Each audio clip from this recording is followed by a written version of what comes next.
नमस्कार मंडळी. महाराष्ट्राच्या राजकारणामध्ये दिवसेंदिवस आपल्याला राजकीय वर्तुळामध्ये वेगवेगळी पद्धतीची समीकरणं पाहायला मिळत आहेत. नुकत्याच पार पडलेल्या नगरपालिका निवडणुकीनंतर सर्वांचे लक्ष लागलेल्या महाराष्ट्र महापालिका आणि जिल्हा परिषदेच्या निवडणुकीच्या तारखा राज्य निवडणूक आयोग आज सोमवार संध्याकाळी 4 वाजता पत्रकार परिषदेत जाहीर करण्याची शक्यता आहे. मुंबई, पुणे, नागपूरसह 15 महापालिकांच्या निवडणुकीचे वेळापत्रक अपेक्षित आहे. राज्यातील राजकीय वर्तुळात गेल्या काही दिवसांपासून सातत्यानं चर्चेत असलेल्या महापालिका आणि जिल्हा परिषदेच्या निवडणुकांच्या तारखा आज 15 डिसेंबर रोजी जाहीर होण्याची दाट शक्यता आहे. राज्य निवडणूक आयोग आज संध्याकाळी 4 वाजता पत्रकार परिषद घेणार आहे. ही पत्रकार परिषद अत्यंत महत्त्वाची असून यावेळी स्थानिक स्वराज्य संस्थेच्या निवडणुकीचे वेळापत्रक घोषित केले जाईल असे बोलले जात आहे. राज्य निवडणूक आयोगाने ही पत्रकार परिषद मुंबईतील सह्याद्री अतिथीगृह येथे आयोजित केली आहे. या पत्रकार परिषदेत आयोगाकडून महापालिका आणि जिल्हा परिषदेच्या निवडणुकीच्या तारखा आणि संपूर्ण कार्यक्रम जाहीर केला जाईल अशी माहिती समोर येत आहे.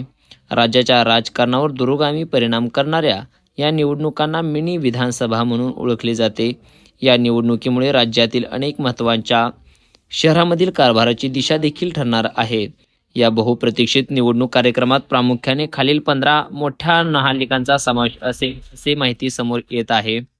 मिळालेल्या माहितीनुसार महाराष्ट्रातील 29 महापालिकांच्या निवडणुका आज जाहीर होण्याची शक्यता आहे. यात प्रामुख्याने मुंबई, नवी मुंबई, ठाणे, कल्याण, डोंबिवली, वसई, विरार, भिवंडी, पनवेल, मीरा भाईंदर, उल्हासनगर, पुणे, पिंपरी चिंचवड, कोल्हापूर, सांगली, सोलापूर, इचलकरंजी, नाशिक, अहिल्यानगर, धुळे, जळगाव, मालेगाव, लातूर, नांदेड, वाघाळा, परभणी, जालना, नागपूर, अकोला, अमरावती अशा 29 महापालिकेच्या निवडणुका जाहीर होऊ शकतात अशी शक्यता वर्तवली जात आहे.